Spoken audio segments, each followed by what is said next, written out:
nós estamos recebendo aqui na nossa congregação, que são os líderes da nossa família, é o irmão Davi e a irmã Elizabeth. Sejam todos bem-vindos, meus amados irmãos, esse diálogo, essa conversa. A paz do Senhor, irmão Davi. A paz do Senhor, pastor. Queremos também agradecer, o convite que o Senhor nos fez poder participar desse primeiro encontro que a gente está tendo com vocês. E para a gente é um momento muito gratificante, de poder compartilhar o que Deus tem feito no nosso casamento, na nossa família. Amém. Glória a Deus. No decorrer aqui, nós vamos ter 4 perguntas o tema que foi escolhido é o tema sobre o amor, O apóstolo Paulo, escrevendo na sua carta a Coríntios, ele fala muito importante essa questão do contexto do amor, que o amor é paciente, o amor suporta, o amor persevera, o amor confia. Nessa noite, Davi, eu queria, para dar início, como foi o encontro, Quanto tempo de casado vocês têm? No caso, o nosso encontro aí se decorreu em 2011. Foi lá na Contex, a antiga Contex, que era uma empresa terceirizada da Oi. Eu já trabalhava nela, na empresa. A Elizabeth, com mais ou menos 3 meses de empresa, a Elizabeth entrou também para trabalhar. E eu estava como help da bateria dela, Sim. Aí teve aquele olhar 43 da parte dela para comigo. Glória a Deus. Mas aí, como típico homem que sou, não percebi, muito tímido. E no momento que aconteceu, que a gente estava dando help para a bateria dela, ela teve uma dúvida, eu fui lá tirar uma dúvida. E a irmã Elizabeth, ela é bem decidida no que ela faz, e ela decidiu, dar o primeiro passo. Acabou me dando um beijo, no meio do trabalho.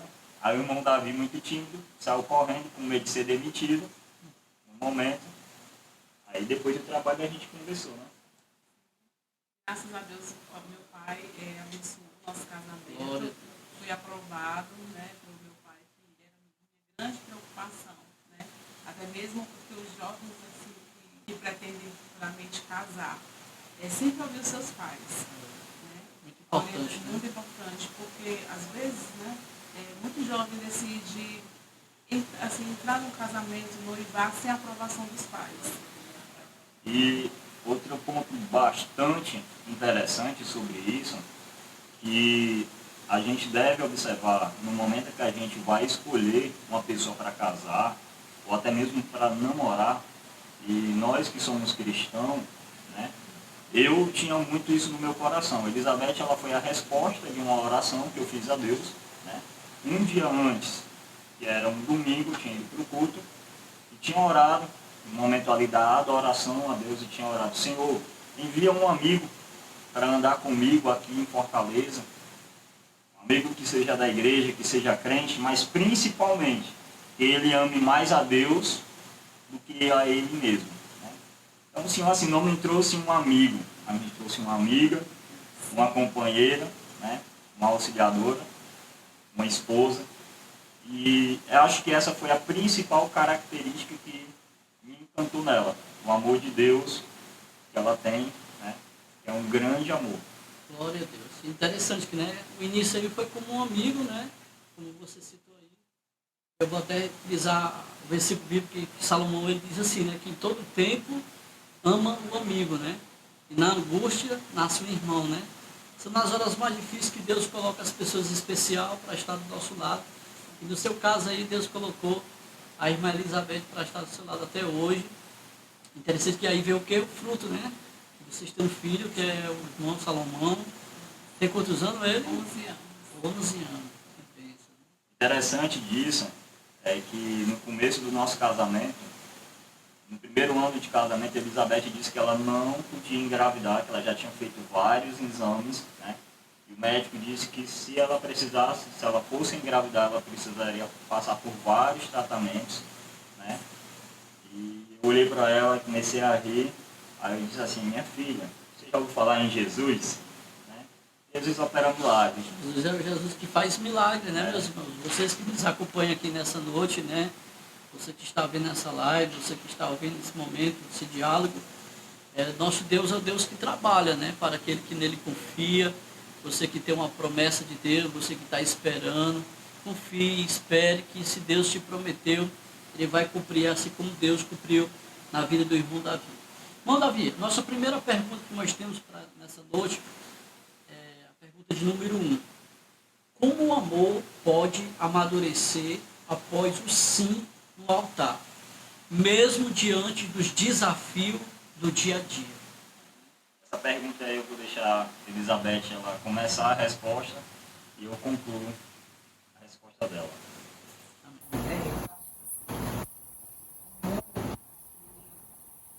Quem acompanha o mundo das circunstâncias, a correria, o amor, a compreensão, a comunicação. Diálogo, né? O diálogo é muito importante. Saber ouvir, né? E aí entra aquela questão entre a razão e a paz.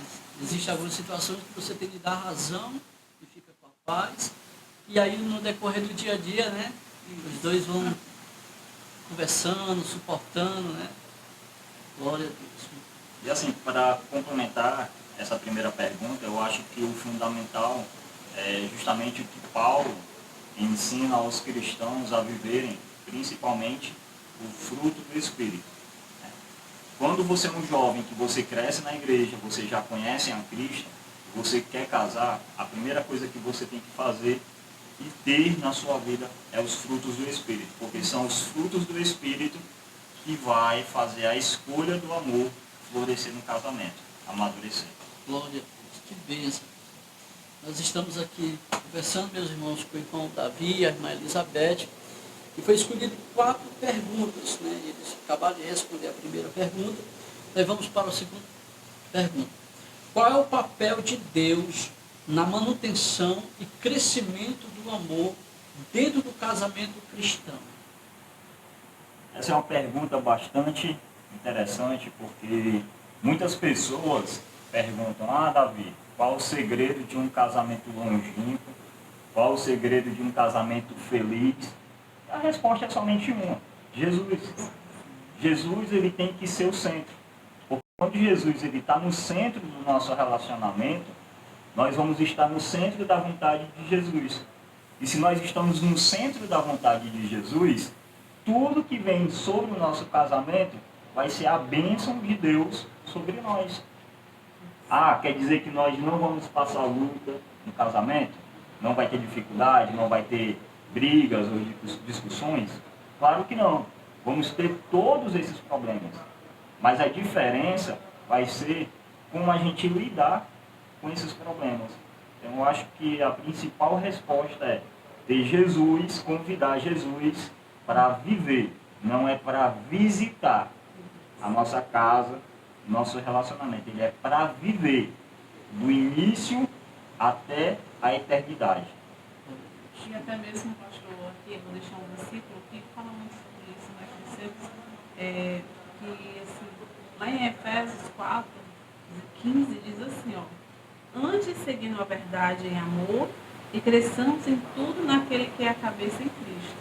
Glória a Deus. Que Cristo ele seja o centro do nosso casamento. Né? Existe, como o Davi falou, existem as dificuldades? Existe, né? Mas quando a gente tem Cristo no nosso relacionamento, né? Buscamos, oramos a Deus, Ele nos ajuda.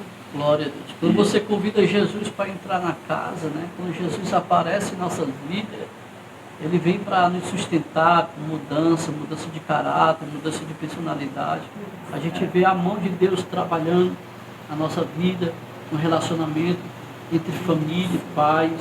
Interessante que a gente, quando casou, nós não tivemos um acompanhamento pastoral, não tivemos um curso que nós temos na igreja agora, Casado para Sempre, né? Que é um curso fundamental para os jovens que estão pretendendo casar. É um curso maravilhoso que a igreja ela nos disponibiliza. E nós não tivemos essa oportunidade. E por causa disso, nós tivemos um começo um pouco turbulento. E a gente teve que aprender por si só, caminhando ali, né, no começozinho do casamento, que Cristo realmente precisava estar no centro. Aí quando Cristo foi para o centro do casamento, a tempestade se acalmou. Glória a Deus, que bênção. Glória a Deus. É isso aí, meus irmãos. Vocês que nos acompanham, você que está nos ouvindo, eu lanço aqui o convite de você para você participar, né, do discipulado, o grupo da família, né, os grupos GV. Né, nosso ministério está com um tema maravilhoso sobre amar, acolher e servir, o autocuidado também, né, na saúde. Né, esse foi um tema muito especial que Deus tocou no coração do nosso pastor, deu essa visão, né, que está passando para a nossa vida. Terceira pergunta, irmão Davi. Como manter a chama acesa no casamento, sem depender apenas de sentimento, mas também de decisões e compromissos? Repetindo, como manter a chama acesa no casamento? Ó, nós já estamos casados, por incrível que pareça, vai fazer 15 anos agora. Né? Não sei as simbologias, né? Algodão, esmeralda. Elizabeth, ela é mais atenada com isso, né? A parte da mulher é sempre mais atenada. Mas 15 anos não são 15 dias. E o que nós aprendemos durante esses 15 anos, o que mantém a chama acesa no relacionamento, o que aumenta o amor, é você, em primeiro lugar, entender que o amor não é um sentimento. O amor não é um sentimento. O amor é uma escolha. Quando você diz sim no altar, você está dizendo sim para os homens e sim para Deus, que você vai amar e respeitar aquela pessoa que você está escolhendo até a eternidade. Não é até que a morte os separe, não. É até a eternidade. E quando você tem consciência que o amor é uma escolha, ela começa a ser uma escolha diária. Ela começa a ser uma escolha diária. Que você precisa fazer aquela pessoa que você escolheu feliz. Seja com palavras, seja com toque de carinho, seja com beijos, seja sendo romântico. Eu me lembro que no começo do casamento, eu gostava muito de escrever cartas, né, românticas para Elizabeth, né? Porque na minha cabeça, no meu coração, isso alegrava o coração dela, porque eu percebia que ela era uma pessoa bastante que gostava do romantismo antigo, né? Um romantismo mais antigo, de cartas e essas coisas. E até interessante, né, amor?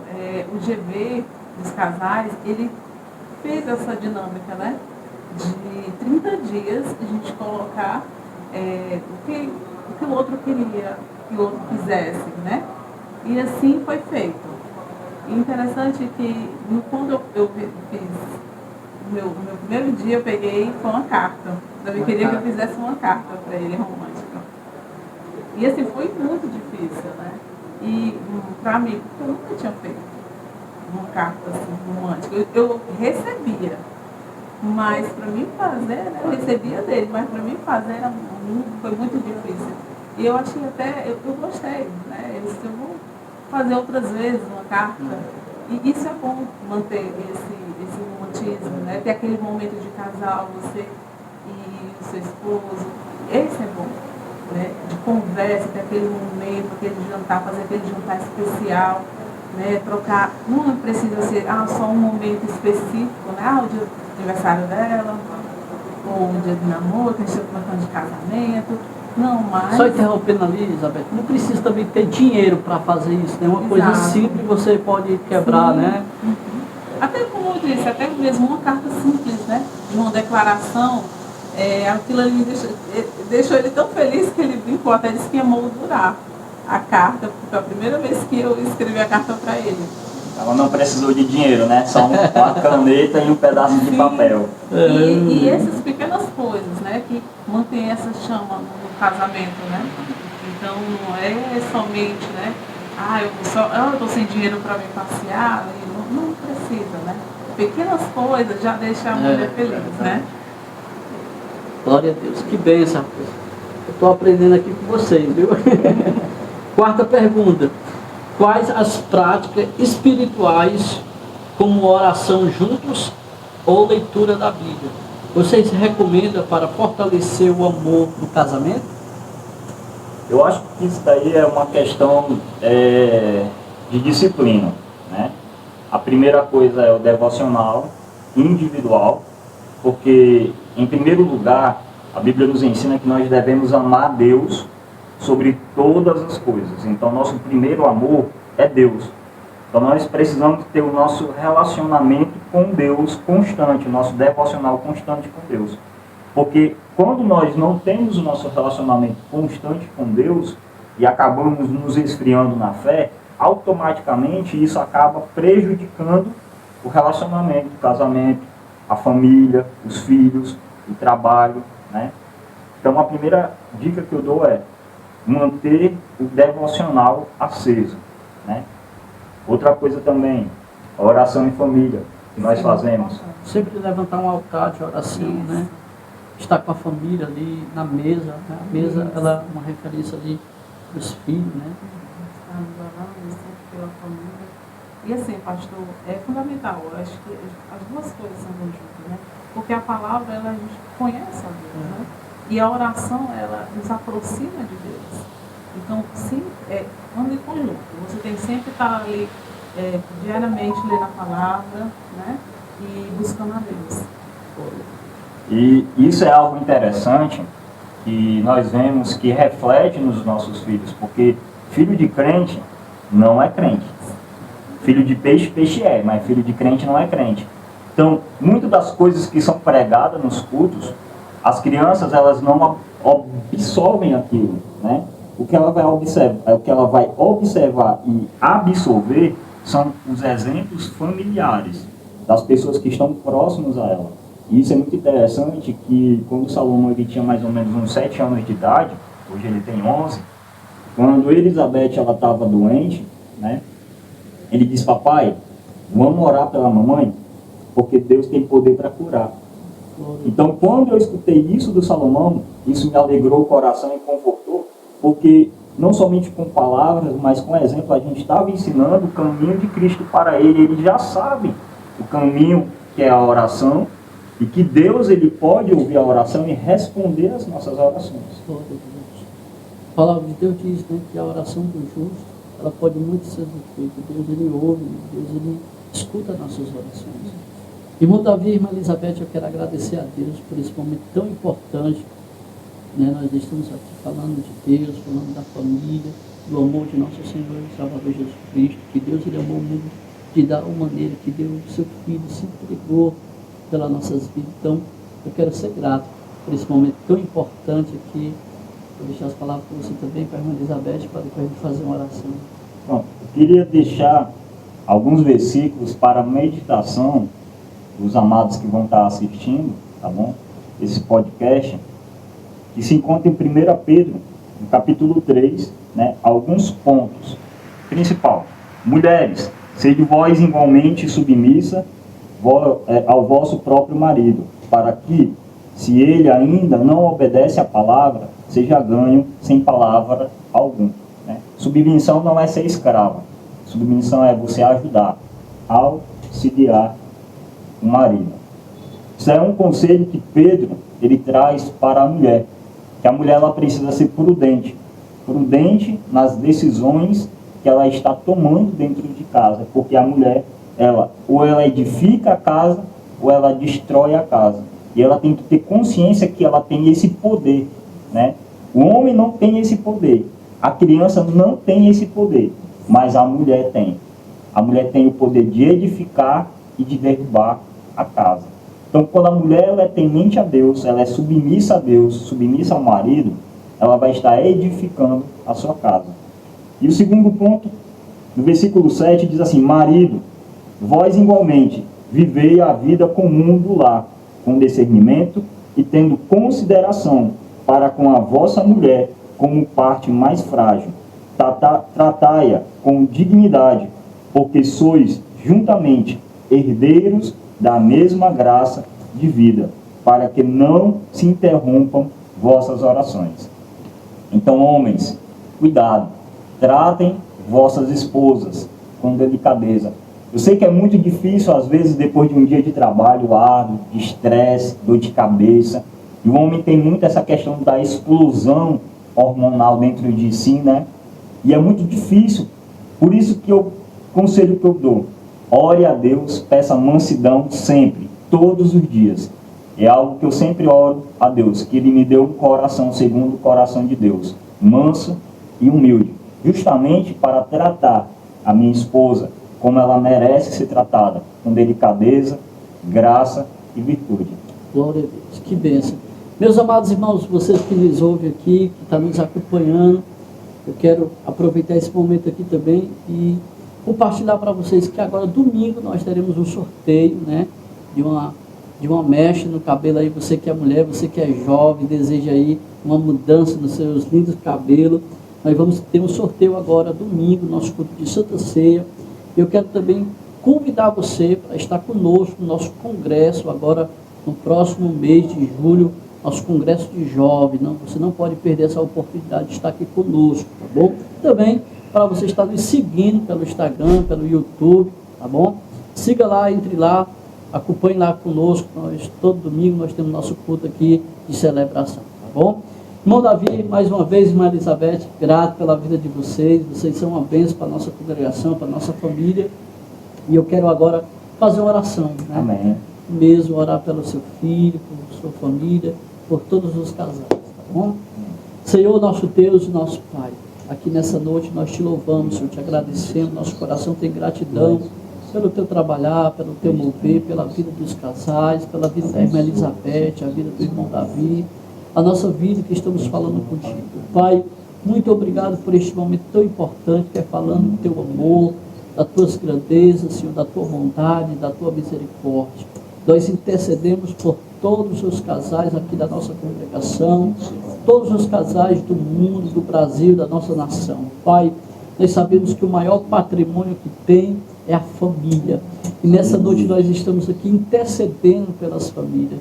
Entra na peleja, Senhor, visita cada lar, cada família, restaura, fortalece, dá o ânimo, dá alegria, coloca o temor, Senhor. Pai, nossos filhos é a maior herança. Neste momento nós estamos intercedendo por essas vidas, por essas famílias, pelos nossos jovens, Senhor. Pai, em teu nome que eu te peço aqui nesta noite, e te agradeço porque teu é o reino, o poder e a glória para todos sempre. Amém. Amém. Deus abençoe, irmão Davi. Obrigado, pastor. Amém. É um prazer. Pai, sua irmã Elizabeth, Deus abençoe, em nome de Jesus.